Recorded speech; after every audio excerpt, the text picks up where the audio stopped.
Mondragon Unibertsitateko Hezkuntza Zientzien Fakultateko ikerlari eta irakasle izateaz gain, UESiko Euskara bizi berritzeko batzordeko kide dira. Irakasle gaiak euskararen eragile aktibo bihurtzeko klabeak aletuko dizkigute. Aurrera irakasleak. Txalo bat.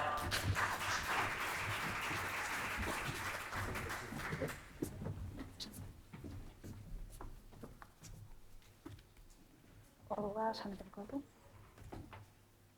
Segundutxo bat,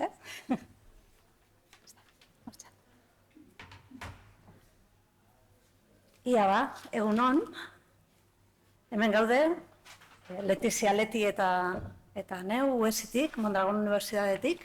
Eta poztuzen naiz, esan behar nik. Bai. Eta bagatoz, gure esperientzia bat kontatzera, bai? Esperientzia txiki bat, aktibazioarekin lotutakoa, ikasleekin egiten duguna, bihotz askokoa, eta, bueno, maitasun handiz egiten duguna, gu biok hemen gaude, gu handiago baten izenean hitz egiten, talde handi bat inplikatua dagoela, 20 irakasle inplikatua gaudelako gaur hemen aurkeztuko dugun honetan, bai? Lehenengo, testuinguru pixkat. Testuinguru pixkat ulertzeko nondi datorren ekimena eta non kokatzen garen. Mondragon Unibertsitateko Humanitate eta Hezkuntza Zientzien Fakultatetik gatoz, Eskoriatza eta orain Bilbon, oso baiarakoak, esaten dugu guk, bai? Degakoienako txoko hartatik, Bilbora etortzen garenean ikasleen gana esaten digut, eta hori non dago, hori da gure galdera, ohikoa. Bai, herri txiki bat, fakultate txiki bat, kampus txiki batean, eta orain baita Bilbon ere, Asfabriken, hirian, testuinguru guztiz berri baten. Baina gure jatorria irakasle eskolan dago, Eskoriatzako irakasle eskolan. 76an sortu zen, irakasle euskaldunak behar zirelako. Eta hori da gure jatorria. Hori dago gure estatutuetan, hori dago gure plan estrategikoan, eta hori dago batez ere gure ADN-ean. Eta hau kontatzen dizuet, hau kontatzen diegulako ikasleei lehenengo gunean. Gure fakultatera sartzen diren lehenengo gunean. Esaten diegu, ona etorri zarete.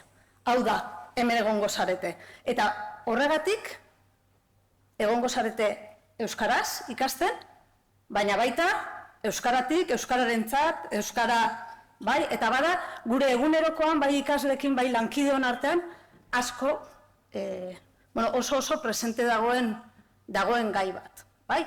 Lehenengo gunean testuinguru historikoa argi utzita, gure helburua, misioa eta bestelakoak argi utzita, bidearen erdia eginda dago, eztabaida asko pentzen direlako erditik. Eta gaude baita aldaketa pedagogiko handi baten erdian, bai? Hezkuntza graduek eta baita beste graduek ere, baina hezkuntza graduek aldaketa pedagogiko handi bat bizi izan dute azken urteotan, eta pasatu ginen kompetentzia profesionalez hitz egitetik, nolabait bai badakigu irakasle batek behar du jakin irakurketa idazketa hastapena nola sustatzen diren, behar du jakin matematikaren didaktika, edo gizarte aldaketez, edo behar du jakin, bai hori dena bada irakasle gai batek garatu behar duen ezagutza eta horren inguruko kompetentziak, baina UESin erabaki genuen horretaz gainera behar dituela ezaugarri personal batzuk baita. Euki behar duela nolabait, eragin behar dugula ikasle hoien, irakasle izango diren ikasle hoien ezaugarri batzuetan. Bai? Eta definitu genituen 8 ezaugarri pare. Dira 8 ezaugarri, 8ak bat deitzen ditugunak, baina dira 8 ezaugarri pare. Eta bietariko bi daude zuzenean lotuta hizkuntzarekin eta gure gaur aurkeztuko dugun proposamen hoiekin, bai? Euretariko bada testuinguru euskalduna sustraitua eta testuinguruarekin konprometitua, eta hemen nolabait esplizitatzen dugu gure ustez irakasle batek euskararekin da euskaltasunarekin eta euskal testuinguruarekin zenolako jarrera eta portaera izan behar duen, Gero gure artean eztabaida handia daude sustraitze horiek nolakoak izan behar diren, ea uretan sustratu daitezken, airean, lurrean izan behar den, aretsanak modukoak, edo, bueno, hor baditugu gure eztabaidak, baina definituta dago, eta bigarrena da kontzientzia eta komunikazio interkulturala, eleaniztuna eta multimodala. Eta hoien lanketarako daukagu plangintza oso bat, 4 urtetan gauzatzen duguna, eta nolabait, gaur azalduko dizuegu hortik zatitxo bat. Horretarako esan, hori, nolabait, badaukagula Eskoriatza Bilbo, eta Eskoriatza eta Bilbo ere aldatu egin direla, bere horretan, bai? Eta horrek aldatu du gure hiztun profila, aldatu du gure ikasleen profila. Eta horrek, erronka oso politak jarri dizkigu begibistan. Eneritzek esaten duen bezala, joan ez pasa, nolabait, markatuta ditugun ezaugarri hauek dira irtetera profilera begira dauzkagunak, ez da, nolabait, gure iparrak, gure ametsak gu hortara begira gaude. Baina, eneritzak aurreratu du, ez da, are ginela ikusten ikasleen profila aldatzen ari izala, ez zentzuten genuen euskara gutxiago pasilloetan, bai? Eta orduan sortu zen, benetan evidentziak ukitzeko beharra, benetan geneukan errealidade hori ikertzeko beharra, bai? Eta, ikerketa talde bat, hasi ginen, momentu hartan gaitasun erlatiboaren aldagaia borborrean entzuten genuen, bai, Iñaki Urrebasoren tesitik ez, nolabait zein hizkuntzatan egiten duzun erosoago, baldintzatzen du, gero, ez, zure gaitasunak baldintzatzen du hizkuntza portaera, ez da? Eta orduan aldagai hori hartuta, gehi, euskarazko gaitasun, euskaraz eta gaztelaniazko gaitasunak, gehi, erabilera soziala egiten duzun, ez? Lagunekin, ikaslekideekin, familian erabiltzen duzun hizkuntza erabilera eta jarrerek ikusi genuen bageneukala nolabait 3 profil irudikatzeko aukera, bai? Eta ikasleak nolabait ere 3 profil horietan sailkatzeko aukera. Zer gertatzen zen? Ordura arte, herri txiki hortan zegoen edo izan zen irakasle eskola hura zabaltzen ari zala, handitzen ari zala. Bai, autopistak zer egin zuen, Gasteizko autopistak egin zuen Eskoriatza mugitu, Arabaruntz. Gaur Eskoriatza Arabatik askoz ere gertuago dago, bai? Gure garenetan, ez da? Eta orduan ikusi genuen, ordura arte, nolabait euskaliztun aktiboen multzoa, lehenengo multzo urdin hori zala nagusi, bai? Baina hori aldatzen ari zala. Eta orduan, gaur egun eta urtez urte aldatu egiten da, ez? Baina nolabait badauzkagu 2 muturretan, etxetik euskaldunak direnak, giro euskaldunean bizi diren, testuinguru euskaldunean bizi direnak, bai? Nolabait euskaraz bizi diren horiek dira 130, bai? Gure ikasle tipologian, beste muturrean, de ereduak euskaldunutako, baina giro erdaldunean ez diren gazteak dauzkagu beste muturrean, eta nolabait euskaliztun aldaberak dira inertziak mugitzen dituen horiek. Batzuk etxetik euskaldunak, baina lagunekin giro erdalduna daukatenak edo alderantziz. Etxetik erdaldunak, baina oinatik bizi direnak. Bai, kalean euskara erabiltzen dute, naiz eta etxetik euskara ekarri, etxetik gaztelania ekarri. Bai, hau da nolabait, testuingurua. Testuinguru horri erantzuteko zerbait egin behar genuen, bai? Eta orduan sortu zen beharra, berrikuntza prozesu horretan, hizkuntza proiektua eraikitzeko, ez da? Hori da. Nolabait ikusi genuen, bageneukala ez, ordura arte egiten genuen horrek ez ziela erantzuten ikasleen beharrei. Ikasleak aldatu ziren, eta guk aldatu behar genuen. Ezin genuen lehen egiten genuena egin. Eta elkarrekin modu kolektiboan eraiki genuen hizkuntza proiektua. Hizkuntza proiektua, hezkuntza proiektuarekin lerratzen zena, eta nolabait UESiko hezkuntza proiektuaren printzipioak edo gordetzen zituena, baina eraberean erabaki genuen, hizkuntza proiektu sendo imperfektu bat behar genuela, benetan egingo genuen hori batetik helburuak ondo finkatu, ekintzak ondo definitu, eta baita ebaluazioa nola egingo genuen ongi erabakitzeko. Eta horretan ari gara, bai? Urtero aldatzen den proiektu batekin. Aldaketa handi bat izan zen gaitasunari bakarrik ez begiratzea. Geunden obsesionatuta C batarekin. C bata zen gure, guk esaten genuen, gure ikasle laugarren mailan eduki behar dute C bata, eta oraindik esaten dugu eta azterketa egiten dugu. Bai, bermatu behar dugu C bata edukitzea. Baina iristen ginen, laugarren mailara C bata lortzen zuten ikasleekin, ala nola, baina pasilloetan gaztelaniaz hitz egiten zuten ikasle talde handi batekin. Eta geneukan pixkat sentimendu, kulpa sentimendu bat, ez da neritz, nolabait, gainera sufritu egiten zuten. Bai, mutur batean zeuden horiekin egin behar genuen kriston esfortzua zebatera eramateko, eta besteei ez genien gauza handiegirik eskintzen, eta hori bizi genuen oso gaizki. Hori da, ez? Bai, zen pixkat, nahi dugu zebata, hor daukagu, gainera kriston presioa, bizi zuten ikaslek gaizki, eta hor geneukan katramilatuta geunden. Segu horren testuak zuzendu, testuak eman, testuak ekarri, baina ez genuen asmatzen, bai?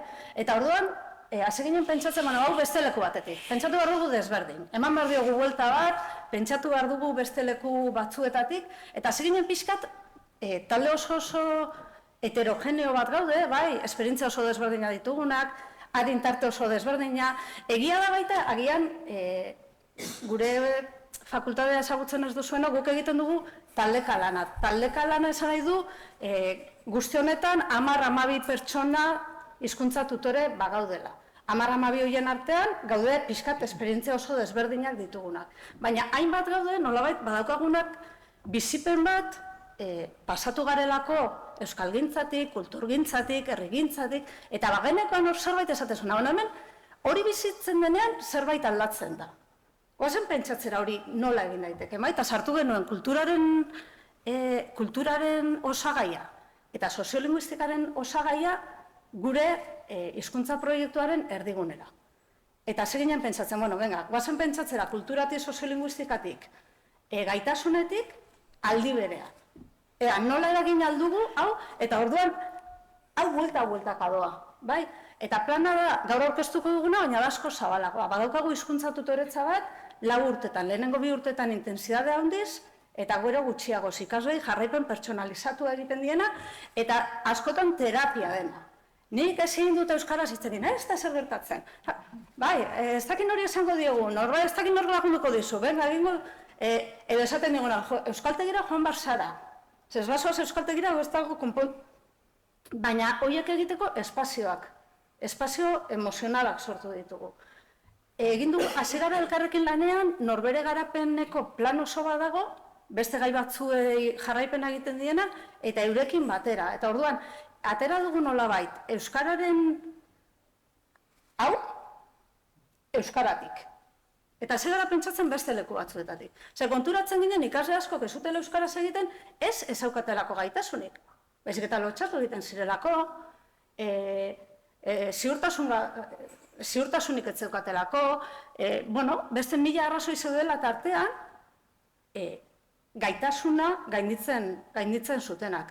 Orduan, hasi ginen horri guztiari buelta ematen da. Gero badaukagu, moduluetan, bai eduki soziolinguistikoak lantzeko momentuak, bai alderdi kulturalak, nahi baduzue akademikoago lantzeko uneak ere. Eta horrek denak, batzutan oso argi ez denagoten zer non noiz, baina horrek denak laguntzen du ikaslearen ezaugarri personal horiei garapen hori egiten. Bueno, eta orduan, momentu hori iristen da, zeinetan hizkuntza proiektua badaukagun, bai? Irakasle talde bat hortxe gaude, kuntza atzizkia eta gintza atzizkia bilakatzen dira oso funtsezko, bai? Euskal gintzan, kultur gintzan, antolakuntzan, bai? Gabiltzanak bagabiltza hor, ez da? Eta teorikoki badaukagun markoa, baina eta hau gelara, zer? Nola eramaten dugu hau praktikara? Eta hor sortzen dira gure arteko, ez? Sortzen dira, nola ingo dugu hau? Nola ingo dugu hau eta badatorre Euskaraldia.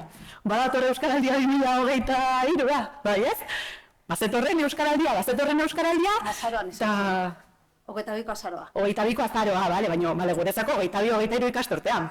Bazetorren da, zerbait behar dugu, hizkuntza proiektua jetxi behar dugu gelara, nola egiten dugu hau. Eta hor dator, hor dator Jon, eferbeszentzia behar genuen guk. Guk bilatzen genuen, eferbeszentzia. Zerbait topatu behar genuen ez da, nolabait, barru horiek mugitzeko. Eta hori, iritsi izan Euskaraldia eta esate dugu. Oain ingo ezuek, kuntza eta gintza antolatu. Hortara jarriko ditugu ikasleak.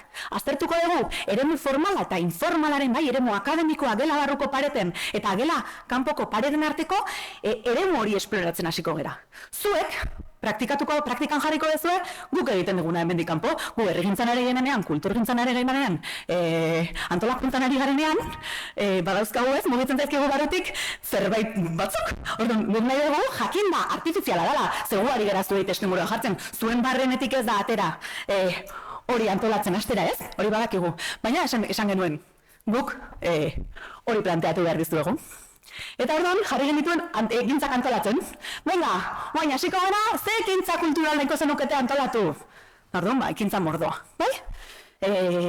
Astebete eman genien ekintza horiek antolaketa prozesua egin genuen, astebete eman genien ekimen kulturenen astea gauzatzeko, eta gero horren inguruko gogoeta. Zer gertatu zen? Askok, ez egitela, zer zen ekintza kultural bat. Gu joan ginen pentsatzen, gure burutik.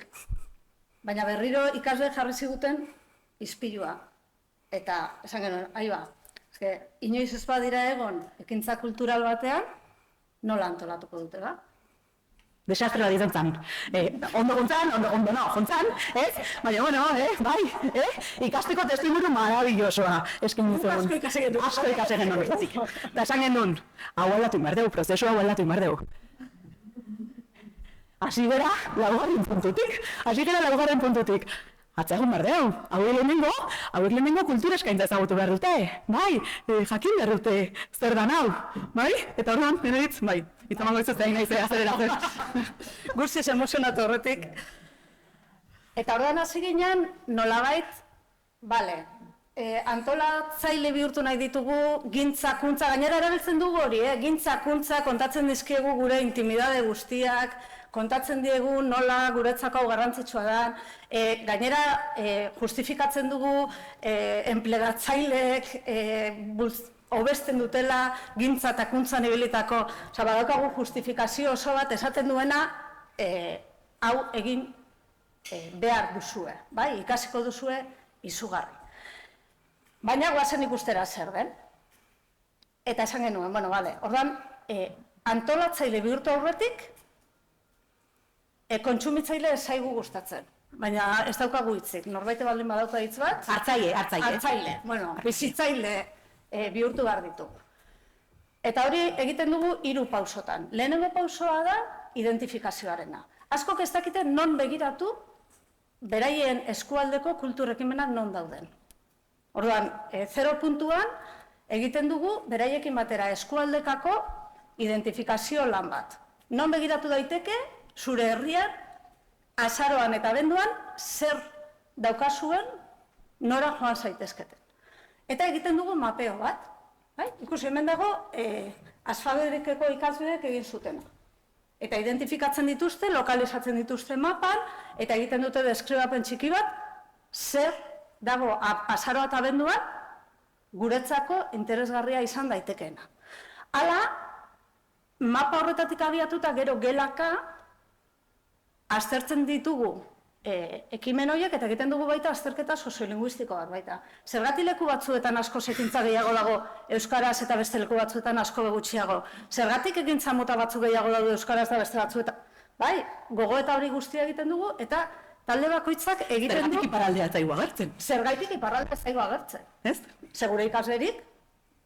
Orduan, gauza horietaz gogoeta egin ondoren, talde bakoitzak egiten du eskualde bateko bideo promozio bat. Bai? Eta modu horretan, beraiek daukaten aukera guztien artean, hautatzen dute beraien ustez, gelakideentzat zeintzuk diren, edo zeintzuk izan daitezkeen potentzialki ekintza erakargarrienak. Behin hori eginda, hautatu behar dituzte 2 ekintza. Bat, da ekintza nire gelakoi tortilla patata deitzen didana, eta hori da, bestela ere jango zenuke. Bestela ere joango zinateke. Kontzertu horretara, bertso saio horretara, dena delako horretara. Hori egingo zenuke, hori egingo duzu, azarotik abendura, hau egon edo ez. Eta bestea da, espinaka. Ez dakizu gustatzen zaizu, nala ez? Inoiz ez duzulako probatu. Orduan, probatu. Joan eta probatu.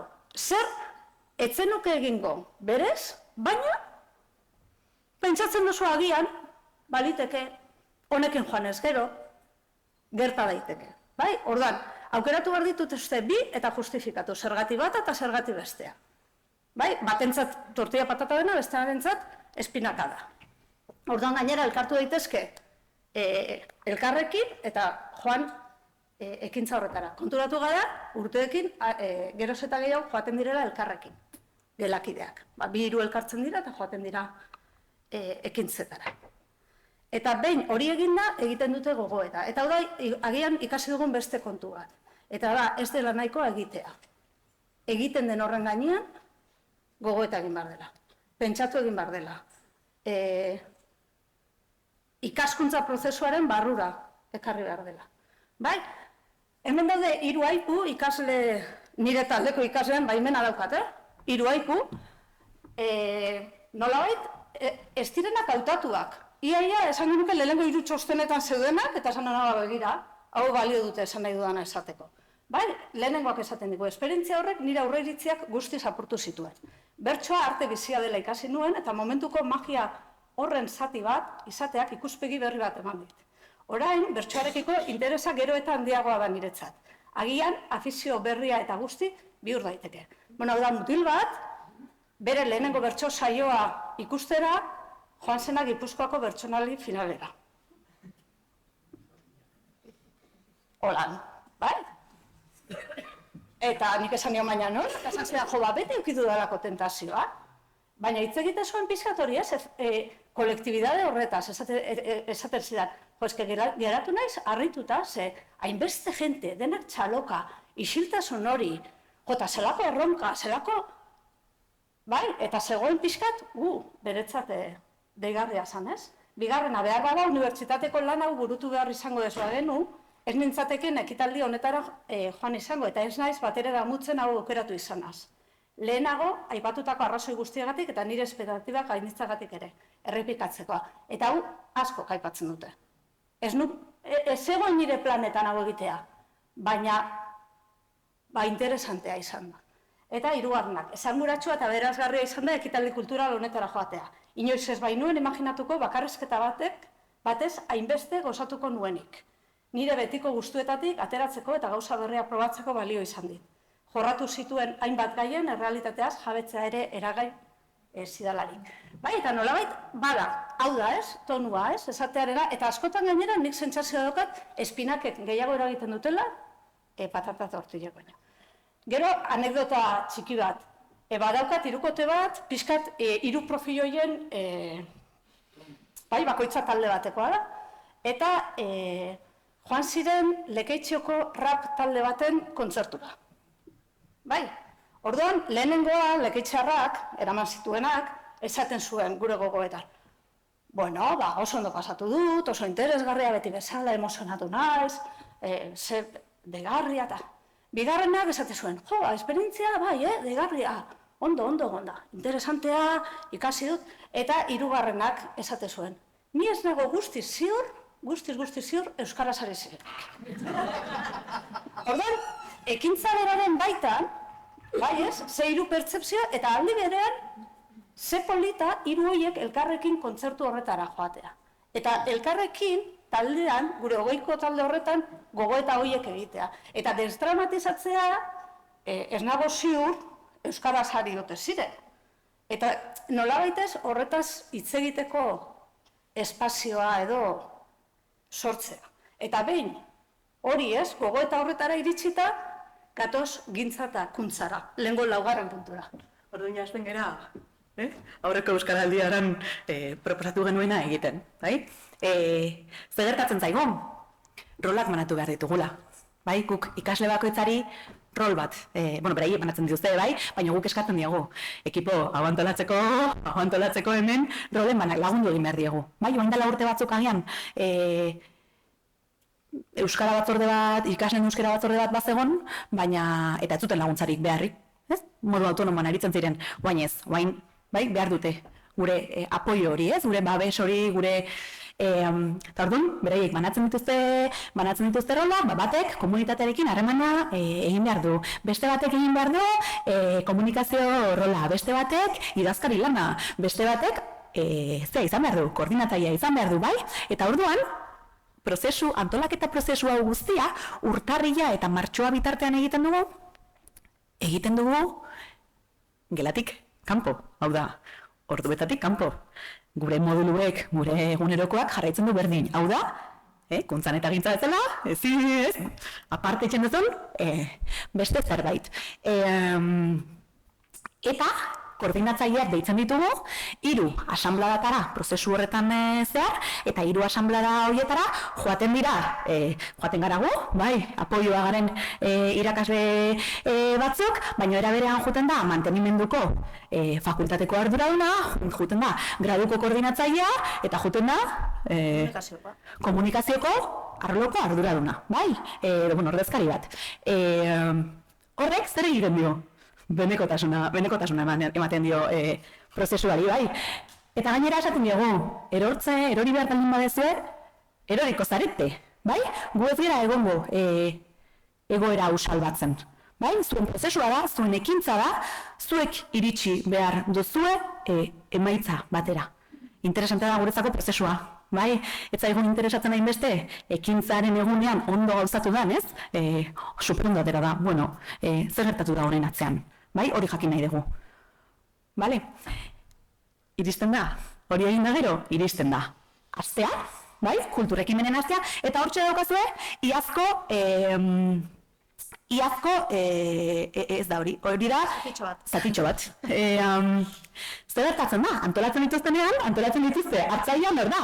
Batzutan hartzailea da, gure gelakideak edo gure, bai, fakultatean bertan gaudenok gara hartzaile, baina komunitatearekin zubiak eraiki ditugu, iaz, korrika batzordea herri mailan sortu zen, Eskoriatzan, sortu zen herri batzordeari esker, herriko bi eskolekin eta udalarekin harremanak artikulatu eta hartzaileak batzutan beraiek dira, bai, ez da Ueziko kolektiboa, hartzailea da, Luis Ezeiza ikastetxeko aurrak, LH bosteko aurrak, beste batzutan da, Arizmendi ikastolako HH bost gelakoak.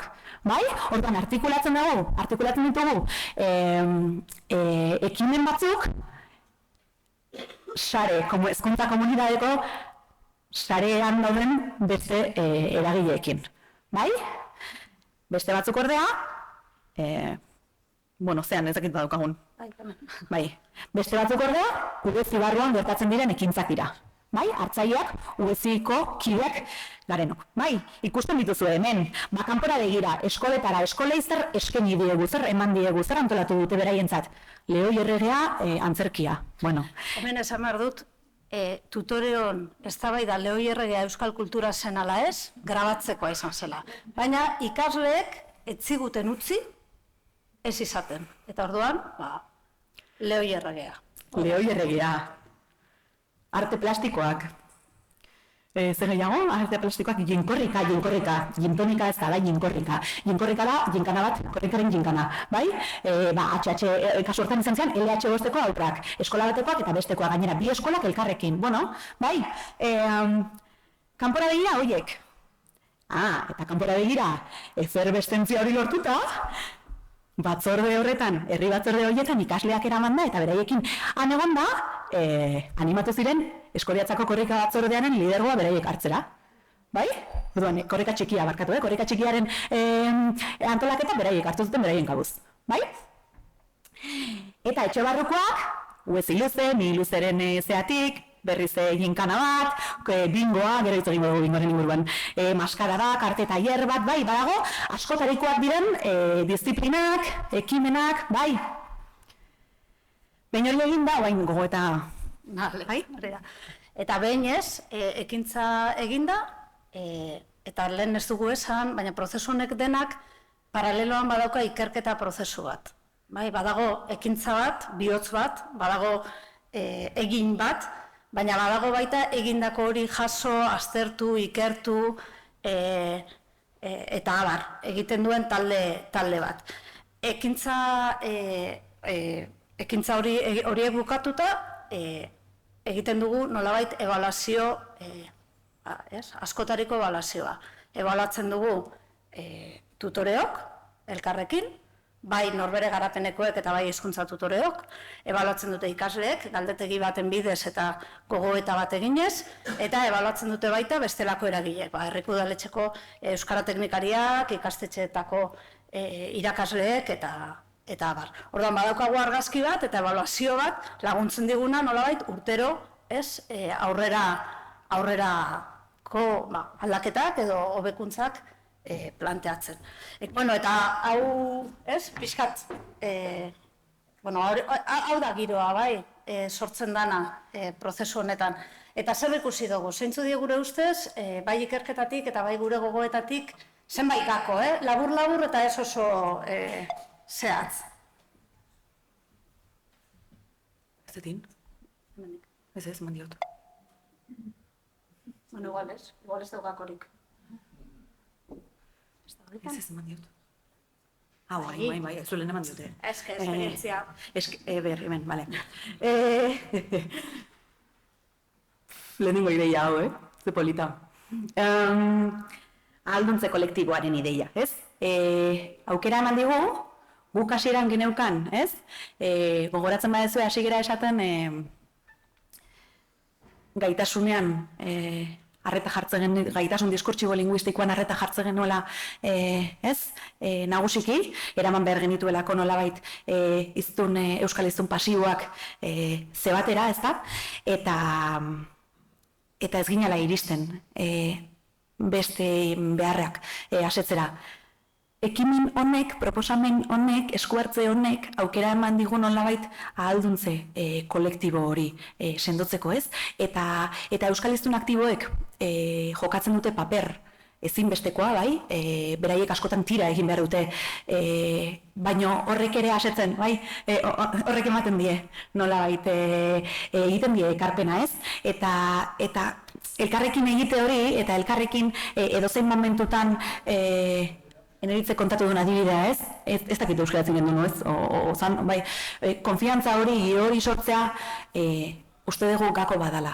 Are gehiago, jakinda, datozen gero eta gehiago izango dirana euskal hiztun pasi, bai? Hor dagoen ehunekoa hazi egingo zaigu, bai? Orduan,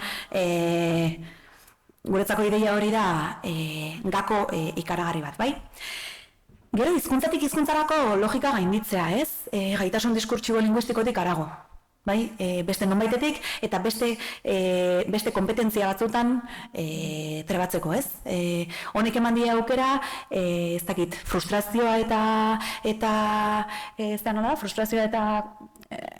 kudeatzeko, ez? Nolabait, bilakatzen da, ekimen kulturala bilakatzen da nolabait, hizkuntzaren alderdia bilakatzen da, hitzaki, hor, magia hori gertatzeko, bai? Kulturaren eremutik, guk kulturaletik abiatu dugu. Eritzek azaldu dutuen hizkuntza proiektuaren 3 ardatz horietan, diskurtsibo linguistikoa, soziolinguistikoa eta kulturala, guk kulturaletik proposatzen dugun esku hartzea da. Baina konturatzen gara, soziolinguistikoari eta diskurtsibo linguistikoari kriston ekarpena egiten diogula. Zergatik, benekotasun horrek ematen diguna da testu, hitzartze, zoragarriak. Batzordera juten gera, korrika batzordera juten gera, herrikoekin edo euskaraldiko batzordera jungo gera orain, herriko eragileen gana, eta azaldu behar dietenean, gainerako irakaslei edo udaleko teknikariari zer dan egin nahi dutena, itxobe aurkezten bat, klasean egiten ez dutena, bai? Edo idazten dituzte, guri baimenak eskatzeko, zuzendaritzari baimenak eskatzeko, justifikatu behar dutenean, zergatik behar duten dirua, egiten dituzte, txosten justifikatibo batzuk zoragarriak, edo bai, edo irakasle bidaltzen dizkiete e-mailak, ez, ikaragarria diranak. Horrek eman dugu aukera nolabait, guk aukera ikusten ez genuen zerbaiti ekarpena egiteko. Era berean, komunitatea, ez? UESiko 4 paretetatik ateratzea eta saretze hori artikulatzea guretzako da gako. Hipotesia daukagu eta oraindik ez daukagu evidentzia, ez gara hortara iritsi, baina komunitatearekin aritu den ikasleek garapen, ekarpen handiagoa egin diela ikasle horiei, bestei baino etxe barruan egin dutenek, igual, ez dutela, ez direla hain urruti iritsi. Esperientzia pertsonala dira, bai? Derrigortzen ditugu, esperientzia pertsonal batzuk bilakatzera, baina hori prozesu akademikoaren parte da. Bai? Zer gertatzen zaigu prozesu akademikoarekin? Etengabe ebaluatzen dugu. Hau ari gara, gogoeta, saio, horietan guztietan ebaluazioa etengabe egiten dugu. Baina honen guztia kalifikaziorik ez dauka. Eta uste dugu hori badala gako bat. Bai? Ez dugu egiten 7, 8, 9, 6, 5 jarri behar didalako irakasleak. Bai? Baina ebaluatu eta zure prozesuan, zuri egiten dizun ekarpen hori etengabe ari gara ebaluatzen. Bai? Zebataren ideia. Gaurko hezkuntza sistemak zer nolako zebatak behar ditugu? Irakasle lanbidean, ez? Nolako zebatak nahi ditugu? Bai? Zer esan nahi dut zebatak? Bai? Lenguan nik ikaslei planteatzen nien. Laugarren mailan, 3. eta 4. mailan azterketa egin beharrean, zer nahiago zenukete? Azterketa egin edo horrelako lau ekimen antolatu? Bai? Goazen horren inguruan debatitzera. Bai? Zer da zuentzako euskal hezkuntza sisteman arituko den irakasle batek behar duena? Bai? Hau saldu behar. Eta gero idei zoragarri bat, prozesua ez ekimen honen testuinguruan bukatzen, ze bertatu da. Honetatik guztitik atera da, adibidez, ipur kontaketa talde bat. Eta ari dira, hainbat tokitan, hori gauzatzen, bai, rekorridua aukidu nola bait. Atera da baita ere, Arabotx Euskara taldea, fakultatean, Euskara talde bat badago, ez zegoena, eten da zegoen aspektu hori, berartu dute, bai, eta hori aktibatu da. Oraintxe ari dira erromeria bat montatzen Euskaraldia datorreta. Atzo atxaldean bilera batean egon ginen da, tuki, bueno, sonatze birazteo ze, bai, juntatu dira, elkartu dira, hainbat instrumentu jotzen dituzten ikasleak, eta ari dira, ez? Bueno, nik uste dut, lehen ez genuen egiten, bai? Zerbait ari da mugitzen. Ez dakiguna da, bueno, oraindik ere ari gara, ez?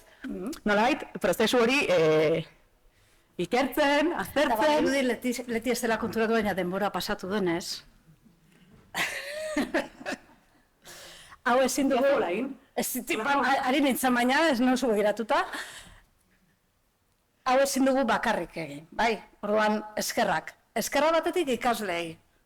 Sartzen direlako bete-betean, sartzen direlako serio, sartzen direlako gogoz, sartzen direlako, sinistuta edo guk beste edo disimulatzen dute behintzat, bai? Eta eskerrak eurei. Eskerrak norbere garapeneko eta hizkuntza tutorei orain gaudenoi eta orain arte egon direnei, bai? Lagundu digutenei hau montatzen. Uste dut badela gako bat, ez gara filologoak bakarrik. Beste profil batzuk ere badaude artistak, badaude soziologoak, badaude kasetariak, badaude psikologoak, badaude zuzenbideak, dago askotariko talde zabal bat, eta denok ez gara gainera profil berekoak. Eskerrak UESiri, bai, horrelako sorokeria bat egiten usteagatik, bai, mobilizatzen dugulako mantenukotik iaia dekanora, denok. Sartzen garelako. Eskerrak Eskoletzako Udalari, Luis Ezeizari eta Arizmendiri testuingurua eskaintzagatik. Bestela ez litzake posible. Eskerrak baita eki taldeari gure bihotzoni burua ipintzeagatik. Eta ikerketaren bidez, hobetzekoak identifikatzen laguntzeagatik. Eta eskerrak baita Eusko Jaurlaritzako hizkuntza politika sailari hau ikertzeko baliabideak eskaintzeagatik. Eta norbait hasten bazaigu, eskerrik asko baita ere. Eta hoxe da, bai, ikusten duzue, guk pasioz bizi dugu, sinisten dugu benetan egiten ari garen honetan oso ondo pasatzen dugu. Lan handia da, baina benetan uste dugu merezi duela. bai, da pixka bat, barkatu, baina Euskara eskolako hizkuntzaren ideia horrekin, ja bale, ez? Gainditu behar dugu eta Euskara esperientzia positiboekin lotu behar hori, ez? Guazen probatzera, gai garen esperientzia positiboekin lotzen eta gainditzen Euskara eskolako hizkuntzaren ideia hori. Tauxen. Arratxalo ez?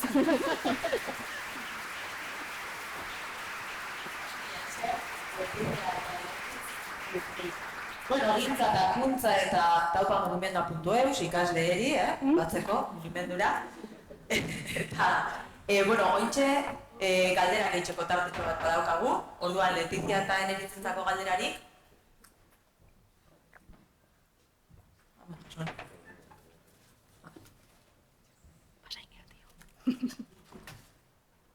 Zati galdera da, baina, bueno, eskarrak emotzea, eta ze posa eman digan zuek entzutea, gintza eta kuntza batzutan elkarrekin hariko izan dara, eta gogoratzen dut, aire, gure Herriko Euskara Elkarteko lehendakari izan Jose Mari Muxikak, azumarratzeko Euskal Elkarten balioa, zaten zuen balio ezitzailea daukaten, eta gaur, entzuten ari naiz, adituen ahotik, prestigiozko fakultate bateko irakasleen aldetik egiten den lan hori, gintza, kuntza, hauetatik ze baliotsua dan da zelan bere maitzak hartzen ditun, orduan, bueno, eskarrik asko. Bueno, nik egin behar dut aitortza emozional bat, bai? Ni aedeko umea naiz, aedeko gazte taldeko umea, gintza eta kuntza aedetik jaso nituen, eta nire bide laguna jasone izan zen. Bai, eta hori dago oinarrian, bai, oinarrian dago dragoi jana, oinarrian dago antolakuntzaren frustrazioa, oinarrian dago sentsazio hori gutariko askok duguna, kontatzen dudana, gainera nik, ikaslei kontatzen didana, nire bizitzako kompetentzia profesionala garatzeko momenturik gorena 500 txuleta erretzea izan da. Eta horrela bizi dut. Horri ikasten duzuna ez duzu beste inon ikasten. Eta nik nahi dut, guk nahi dugu, gure ikaslei hori, ez? Bizipen hori, badakiguna ez dena berdina. Beste modu, ez, nolabait, derrigortua delako. Baina bai, behintzat, zantzu bat, bai, usain hori ez, akademikoarekin lotuta, gogoetarekin lotuta, baina bizipen hori guk beste bide batzuetatik izan duguna, gutako asko, ez, ba hori beraiei nola helarazien, nola eman esperientzia hori eukitzeko aukera. Hori da gure, orain falta zaigu teorizatzea, falta zaigu horri oinarria jartzea, eta ez horra egon gara, punteak hartu eta hartu bai. Nola hau ez, zergatik gertatzen dena. Ze oinarri teoriko, eta hortan ari gara eraikitze horretan, leti dago tesia bukatzeko puntuan, hor gaude ez, pixkat, horri denari forma ematen, baina egia da forma horren oinarrian, ez, ba, nik ikusten ditu dela, jasone ikusten dudala itxaro, egia da ikusten dudala etxean, ez, etxe hau. Eta zentzu horretan agian esker pertsonalak horra. Esterik?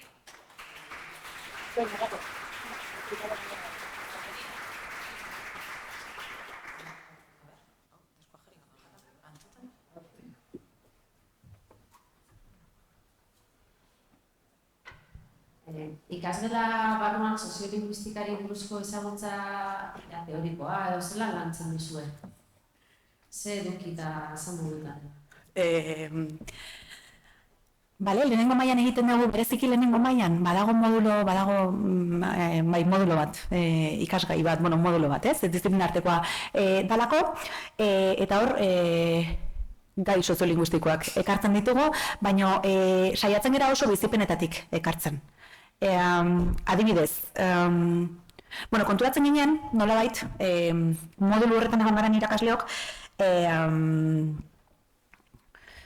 astunegia egiten zitzaiela lixeriketa, bai? Oso ondo dago, Euskal Herriko inkesta soziolinguistikoa hartzea, gero norberak bere herriko datuen inguruko gogoeta egiteko ez da, baina hor galdu egiten ziren. Orduan, lotzen dugu asko, historia sozialarekin, bai, saiatzen gara nolabait, estetikarekin ere jokatzen dugu aurten daukagu pilotaje polit bat. Nolakoa zen, 60. hamarkadako errealidadea. Saiatzen gara jutenarea, estetikarekin ere jokatuko dugu. Nolakoa zen 70. hamarkadan, nolakoa 80, nolakoa bai hor juten gara hamarkada, eta bai saiatzen gara oso datu soziolinguistikoak adibidez, bai? Bueno, hitz egiten diago, ez da hizkuntza gutxitua zer da, bai, holako oinarrizko elementuak, bai, baina datu soziolinguistikoen inguruan nola egiten dugu, bizi egin behar dituzte datu soziolinguistikoak. Orduan roleplayinga egiten dugu. Hartzen ditugu datuak, euskal hiztun, zuzara, euskal elebiduna, zuzara, bai, kopurutara ekartzen dugu, proportzioan ekartzen dugu gure gela, eta esperimentatu egiten dute. Ze esan nahi dut, hortik gogoeta egiten dugu. Zer bestela, irakurtzen dute txostenean, 150 ezagutza honeko, zer da hori, ez da?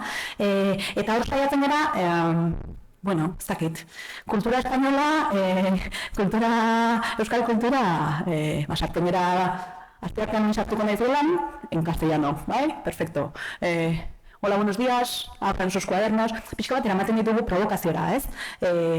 Gaztelania sartzen gara, konturatzen gara, gaztelaniaz galdetegi bat egiten diogu, jolas bada, galdetegi bat egiten diogu, eta gaztelaniazko edo kultura espainolaren inguruan daukatzen ezagutza, euskal kulturaren ezagutza, baino askoz ere, handiagoa da bai, orduan gero guazen datuak aztertzera. Zuei egin dizkizuegu ez, jolastu egin dugu apur bat galdera, bai, Isabel Pantoja, ez dakit ez, berdin zait, bai, ez dakite, baina ez dakite hitzu erramendia, ez dizut esango bai, ez dakite, orduan, pixka bat egiten dugu, jolasetik baino gogoetara eta gero eduki teorikoetara. Baina bai behar dugula etengabe makulu hori ez dakite, arrate ez dakite erantzun dizudan galdera, bai.